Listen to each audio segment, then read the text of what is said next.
Welcome back to the channel. I'm Altoid Bricks. Today we're going to be going over another loadout for the DRS-IAR light machine gun. If you're new to the channel, drop a like and a subscribe, and let's get into it.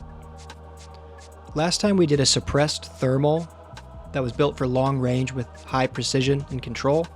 This time we're going to do close quarters, focusing solely on hip fire. And just a quick note, Rip and Raptor pointed out on one of my last videos that he could not access the thermals, and he actually had to reinstall the game, and that fixed it. So just a quick note that if you can't find the thermals, that might be why.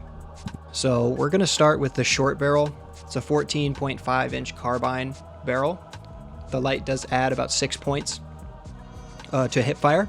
We're going to go to the max blue laser, which is going to take us from 77 to 88, which is pretty crazy. Blue laser all the way up to 88. 25 precision, 45 control, 44 mobility.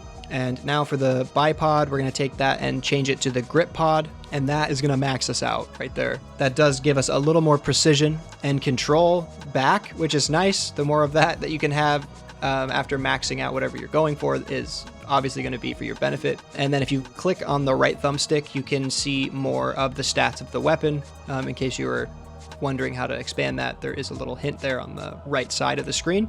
And we're going to do the 36 round magazine. I wish I could do more, but that's where we're going to be maxed out. I'm just going to leave it as standard ammunition for now. Full metal jacket. No ergonomics on this, just can't afford it. No sight, because it's just going to get in the way, waste points.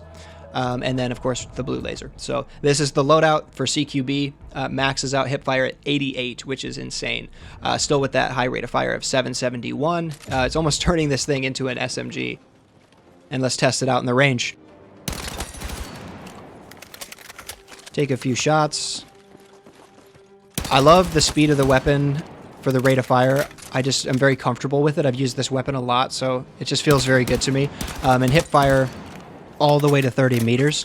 It's pretty dang accurate. So now we can go over to 40 meters. Definitely much less reliable, and you should be ADSing after 30 meters. And you can still get some hits if you go to those longer ranges, but it's just not worth it. And you're going to get beamed, you're going to die, so keep it within the 30 meter range if you're going to be using this loadout. That's what this is designed for, so you have to use it accordingly. If you get caught out, you can still ADS, and this weapon, once you get used to it, is still such a good weapon. I can ADS and hit targets very comfortably from very far away up to 100 meters, and it works great for me. So with that, let's go ahead and jump into our first match and give this loadout a try.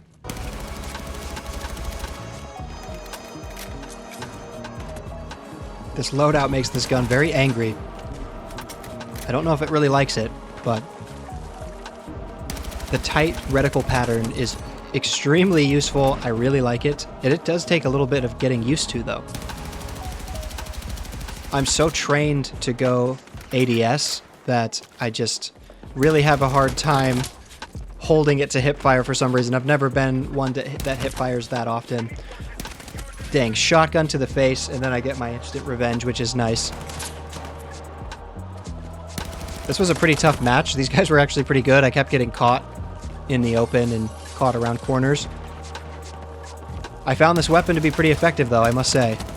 The close quarters, it definitely transformed this gun to be actually effective, because it's hard, because most people are going to use SMGs and shotguns on close quarters like this, and so to be able to compete with those weapons at all with this, then I'd consider that a win. And then we had somebody using a carbine. There's that same shotgun guy. There's the submachine gun.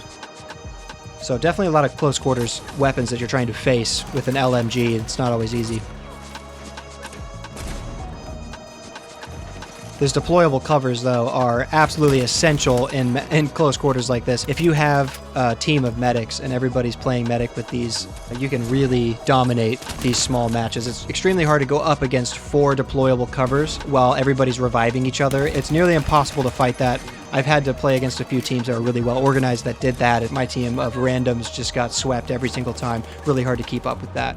I'd say this is extremely effective. This weapon was fast-paced, able to keep up with all of the SMGs and shotguns in my opinion. With more playtime, I bet I could get really good with this, but this is a good close quarters option if you really like the DRS. It's really about outsmarting your opponents, doing things that they don't expect, catching them off guard. That is how you win in Battlefield, is you're smarter than your opponent, not that you just have the fastest shooting gun or the best sniper rifle. It's about playing smart, and that's why this game is so fun for so many. And that's all I have for you guys today. I'm Altoid Bricks, and I'll see you in the next one.